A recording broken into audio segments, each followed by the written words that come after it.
Hi guys, welcome along. This is Rival Kingdoms. You're watching mickus, and today we have we've got an event, and we've got Stronghold 17.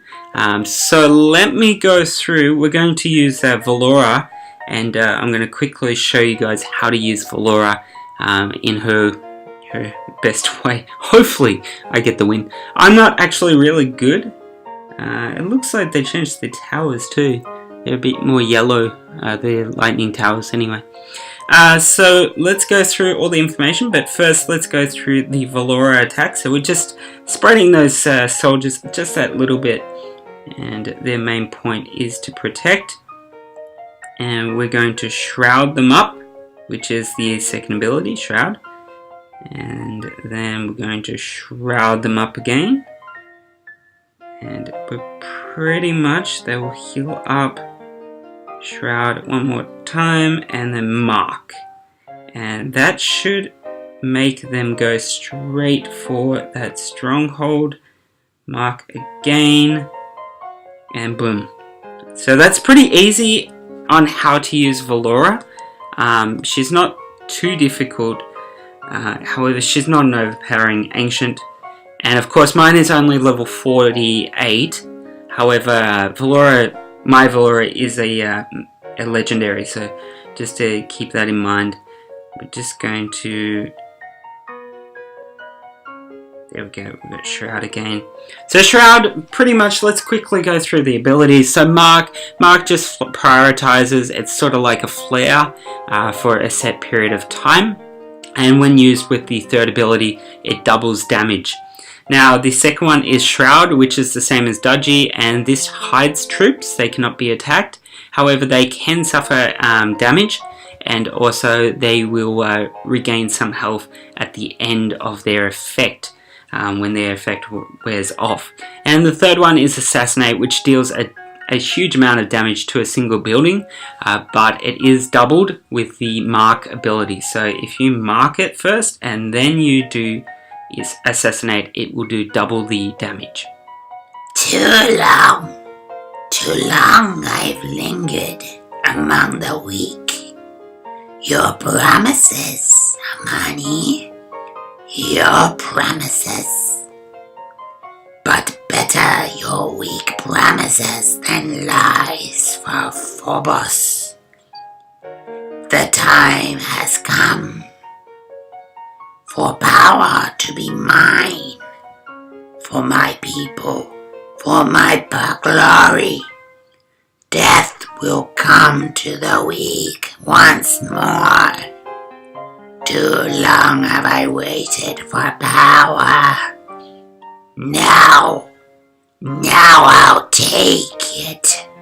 Okay, so Nyrex's abilities are as such. So Nyrex's ability number 1 is the Undead Warrior, and it spawns, I do believe, 3 warriors. Let me just go back. It spawns 3 Undead Warriors, and the level may vary. As you can see from here, mine are level 7. They're maxed out for level 30 superior, which is what he is right now. So they do melee, and they die over time, kind of like Yaonadi, but they do not explode, and they are weak against magic. Okay, so the special ability is that the Undead Warriors lose health every second and are immune to healing effects, so they do not heal. Okay, so that will cost 5 mana, and a bit of a change. This has been increased, so the hit points will be up 33%. So at the moment they are 354 for a max one. That will go up 33%, so that'll be about 420. And then you've also got the damage, which will go up 70%. So that will be about, I think, just going by arithmetic, about 54 damage per second. I do believe about that. I could be wrong. If you see that I've done it wrong, well, it's all in my head. Okay, so moving on, that sounded wrong. The second ability is Regeneration, which heals your troops over 5 seconds, and the maxed one is between 110, well, about 110 right now. Now that has been increased by 33%, so that will actually be about 113 rather than 110. So not much, but it does help the game. Now the third one is the Death ability, and that costs 15 mana. That deals a certain amount of damage. As you can see, it's quite powerful actually, but it does damage over 3 seconds to a single defense, and it will transform to Empowered Death at Nyrax's level 35. So once we ascend him and we upgrade him to level 35, he will actually be, it will go up. It will evolve. Okay, so the other thing is the 15 mana for the Empowered Death. It does the exact same thing, however, it does refund 5 mana if the building is destroyed. So that is the big difference. Death doesn't give you back any mana, it just does damage over 3 seconds, and at level 35 you will have Empowered Death, which will give you 5 mana back, which is kind of cool actually. Okay, so let's go through all the details on the event, and then we'll wrap up with Nyrax.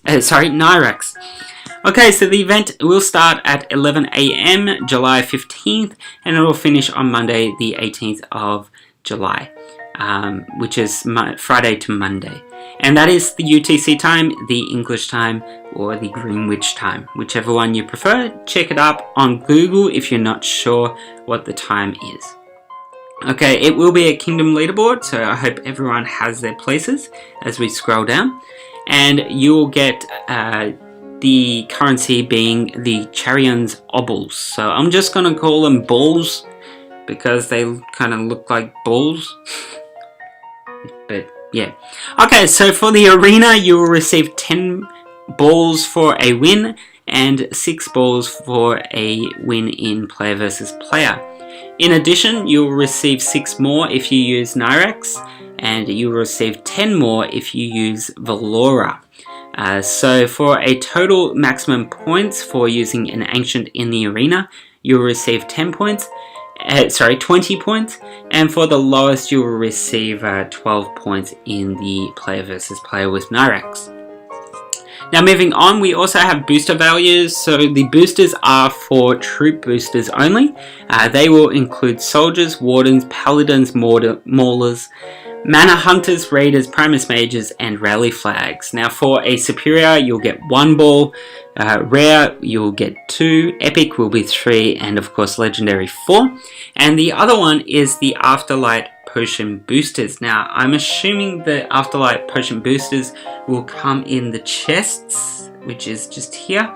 I would assume that there might be a Primus or a Death Ancient in them, but I have no information on them unfortunately. So yeah. Okay, so moving on, the Afterlight boosters, the potions will give you as such. For a superior, you'll receive 20 points. For a rare, 22 points. Epic, 26 points. And a legendary, if you're very lucky, 32 points for a win. Now do note, you must win. Okay, so let's go through all the details of the event, starting with the first prize. Okay, so for 250 balls, you'll receive 500 Death Primus. For 500 balls, you'll receive 100,000 gold. For 1,000 balls, you'll receive a rare herbs for Swiftwing. For 2,000 balls, you'll receive 10 crystals. For 4,000 balls, you'll receive a Deathless chest, which I just mentioned before. For 8,000 balls, you'll receive 250,000 gold.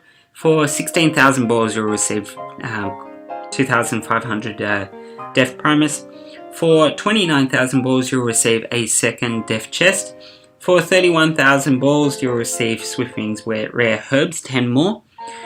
For 35,000 balls, you'll receive 20 crystals.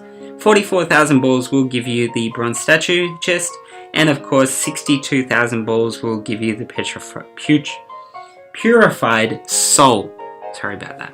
So there will be a Pyre as well, and the Pyre will last for starting from the start of the event, and it will last until the 21st of July, at 11 AM, I do believe. Moving on, the cost of the Pyre will cost 64,000 for level 1 through to 5, 100,000 for 6 through to 10, 170,000 for 11 through to 15, 280,000 from 16 through to 20, 480,000 from 21 through to 25, 830,000 from 26 through to 30, 1.176 million for levels 31 through to 35, 1.6 million for levels 36 through to 40, just under 2 million for level 41 through to 45, and of course level 46 through to level 50 will be 2.85 million gold. Now I think that is the most that it costs, and looking at the chart that I have, it's actually not correct for the what the Pyres give.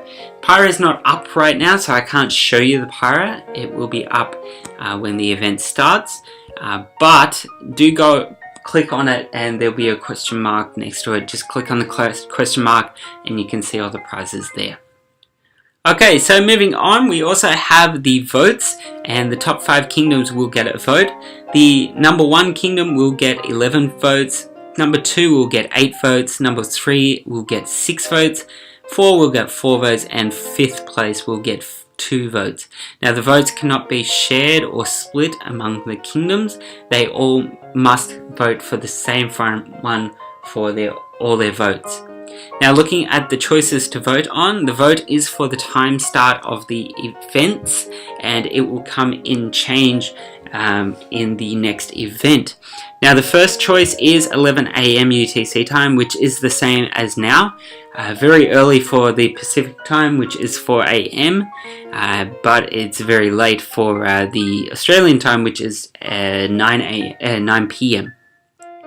Moving on, we also have 3 PM UTC time, or 8 AM PST, Pacific time, which is 1 AM in Australia. And of course, we've got 8 PM UTC time, or 1 PM in Pacific time. And that is, I do believe, 6 AM in Australia. So just keep that in mind when you have Australians in your group. And if you want to spread your voice, if you want to have a talk, the kingdoms are asking for feedback, so let me know in the comments and I'll pass them on. Okay, so the rules for the votes. The king or the queen of the top kingdoms must contact sport and tell the final decision. As I said before, the top kingdom didn't... the votes cannot be split, so you must vote all of your votes on the same time. The time with the highest votes will be the next kingdom leaderboard start time for the event. And of course, if a top kingdom did not vote on time, the voting goes to the next ranked kingdom. Okay, so the the voting will close on the 22nd of July at 11 AM, and I'm assuming that's UTC time as well. Okay, so let's have a look at the prizes as we just covered the first one. So the other prizes are, for rank 1, you will receive your colored kingdom name as a purple name. For the top 120, you'll receive the legendary item, the Ruin Banner, which will ascend Nyrax to legendary. For the top 400 kingdoms, they will receive a purified soul, and this will ascend Nyrax up 1 level to epic, and then 1 more to rare, and then 1 more to epic. So you'll get 1 in the ladder prizes, and then this will be your second one for epic. So make sure you get the ladder prizes too. Okay, moving on, we also have the statue chests. So for 1st through to 5th, you'll receive a gold statue chest. For 6th place through to 25th place, you'll receive a silver statue chest, in fact 2 of them. For 26th through to 60th, you'll receive 1 silver chest. From 61 through to 120, you'll receive 2 bronze statue chests. And for the top 200 kingdoms, you'll receive 2 bronze statue chests. And for the top 400 kingdoms, you'll receive 1 bronze statue chest. And of course, the top 600 kingdoms will receive a bronze statue chest. Okay, scrolling back up to the top as we go through. For the top kingdom, they will receive 40 runes, 50 crystals, and 40,000 pure primus. Moving on, second through to fifth will receive 30 runes, 40 crystals, and 40,000 pure primus. From 6th through to 25th, they'll receive, let me just check because I can't see it very well, 25 runes, 35 crystals, and 40,000 pure primus. From, where am I up to? 26th through to 60th, they'll receive 20 runes, 30 crystals, and 30,000 pure primus. From 61 through to 120, we'll receive 15 runes, 25 crystals, and 20,000 pure primus. From 201 through to 400, so the top 400, will receive 5 runes and 20 crystals and 20,000 pure primus. And of course, sorry, I forgot, 120 through to 200 will receive 10 runes, 25 crystals, and 20,000 pure primus. And of course, from 400 through to 600 will receive just 10 crystals and the 10,000 pure primus. So pretty cool, this event. Nyrax is going to be pretty strong. So let's go into multiplayer battle, and I'm going to leave you there. Thanks for watching, guys. If you haven't hit the subscribe button, hit the like button, comment down below. Never say die, as the paladins say. And until next time, hope you have a great day. Wherever you are in the world, check out my other videos on the left. And I'll put a link for the related video to Baxter Tax's Abyssal Watchers video. Until next time, wherever you are in the world, have a great day. And cheers. Thanks for watching.